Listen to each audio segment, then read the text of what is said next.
Yes. Wala pa akong ano guys, wala pang suklayan. Nasa bahay lang din naman kasi ako. So guys, welcome back to my channel. And today is Sunday at ang dumi ng aking kusina because I've been cleaning a while ago at hindi ko natapos. Tinamada naman ako, but I'll be doing it right after I've been cooking. So, yeah. Ang gagawin ko today is I will fry my fish which I bought last week. No, 2 weeks ago. At tapos freezer ko lang siya. So now I got it here. I seasoned it. Pakita ko sa inyo. Asa na ba siya? Pa-fry ko lang siya guys. Yes. Ang daming ano.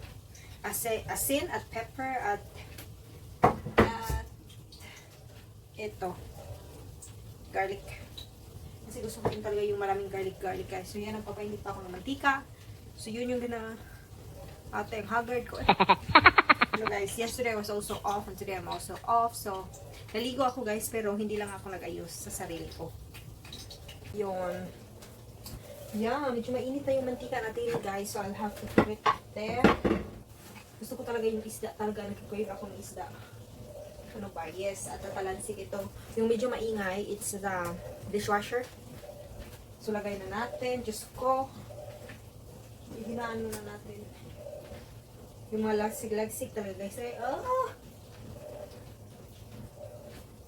Oh my gosh, oh my gosh. Run. Yeah.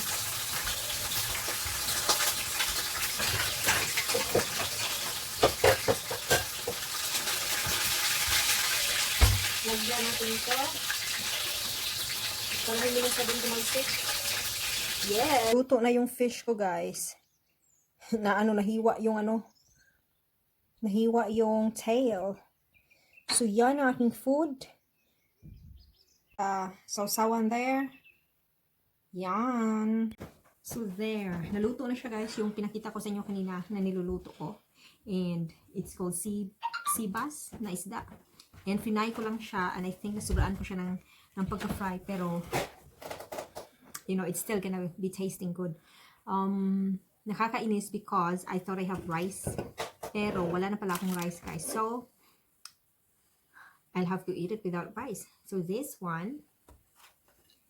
And yung soya ko. So that's gonna be my dinner. And kakamayin ko lang siya kasi nandito lang naman din ako sa bahay. And I already washed my hands. So that's what I'm gonna have. Masarap siya guys. Medyo dry yung pagkaluto. Ang sarap sana if may rice ako pero naubusan. And I don't have the time to actually go out and buy rice. Tomorrow na lang ako mag-rice. Mataba siya na isda Yumsy. Ang tawa ko nagkakain din siya. But he doesn't want to be what? When you open up the burger and you can see somebody been taking a fucking bite. Of course, I was curious. Okay, how does it taste? But it actually doesn't taste that nice. But you have to be happy because if it tasted nice, ubos na sana yan. Sana all. Can you give me some paper? What? What? Some paper. Sana all? Huwag na akong tissue paper.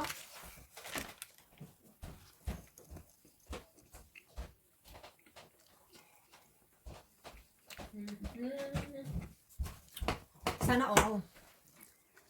So ano pala ngayon? June 21. It's Father's Day sa Philippines.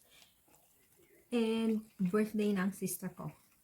35 years old. 35? Yeah. Shucks, tumatanda na talaga tayo ba?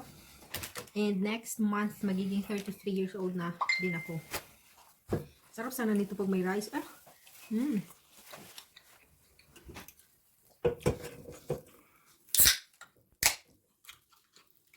It's also okay. Sarap niya. How's your food, Martin? Lamig. Sorry lang. So sorry.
Naubos ko siya.